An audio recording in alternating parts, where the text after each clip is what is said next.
इस पावन धरा को महान समाज सुधारक स्वामी सहजानंद सरस्वती जी की इस पावन धरा को और मऊ जनपद को एक नई पहचान दिलाने वाले पूर्व केंद्रीय मंत्री श्री कल्पनाथ राय की इस पावन धरा को पूर्व राज्यपाल और प्रदेश सरकार के पूर्व मंत्री श्री फागू चौहान जी की इस पावन धरा को कोटि कोटि नमन करते हुए इस क्रांति धरा के आप सभी बहन और भाइयों का मैं हृदय से स्वागत करता हूं, अभिनंदन करता हूं।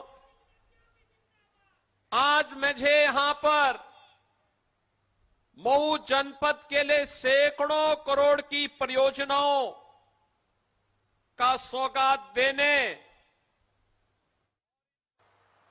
बाढ़ से बचाव करती है नहीं,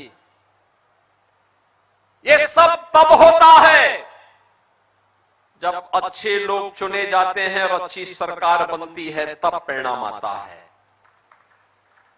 जब गलत लोग चुने जाते हैं तब सुरक्षा में भी सेंध लगती है, जनता जनार्दन के विकास के लिए लगने वाले पैसे में सेंध लगती है, उस पर डकैती पड़ती है, बेटी और व्यापारी की सुरक्षा खतरे में पड़ती है और युवाओं के सामने पहचान का संकट खड़ा होता है।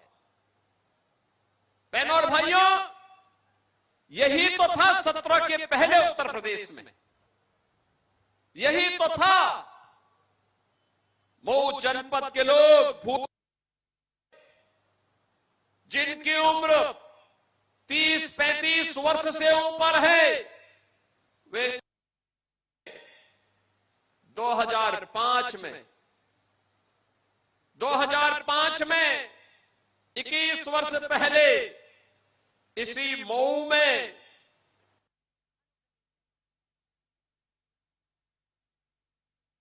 मऊ को जलाने का कुत्सित प्रयास हुआ था। कैसे सत्ता के माफिया एक उत्सव भरे आस्था के केंद्र रामलीला के आयोजन में व्यवधान पैदा करके निर्दोष कर रहे थे।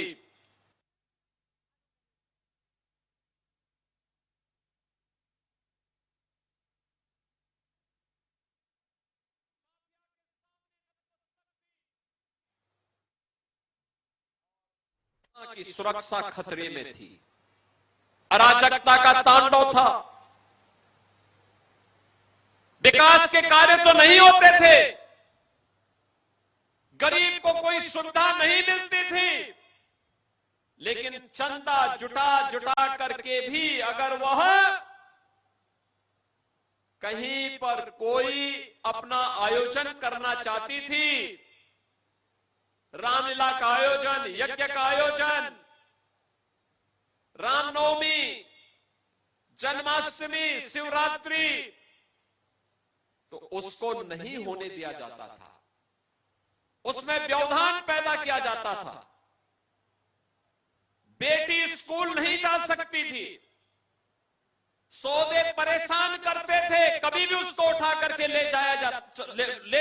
ले जाकर के अपहरण कर दिया जाता था। व्यापारी सूर्य अस्त के पहले अपने प्रतिष्ठान को बंद करने के लिए मजबूर होता था।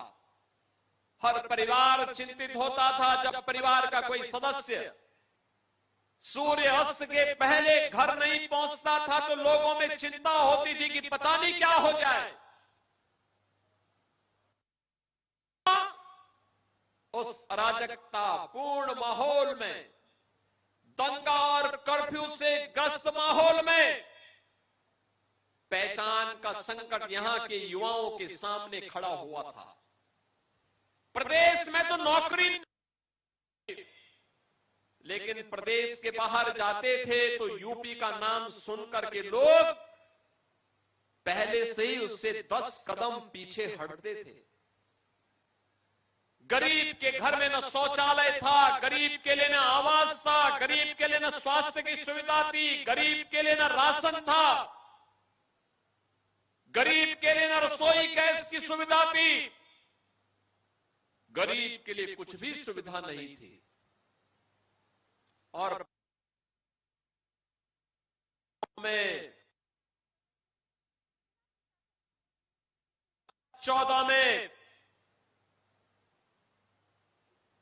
देश की बागडोर सौंपी थी देश के आज के यशस्वी प्रधानमंत्री श्री नरेंद्र मोदी जी के हाथ।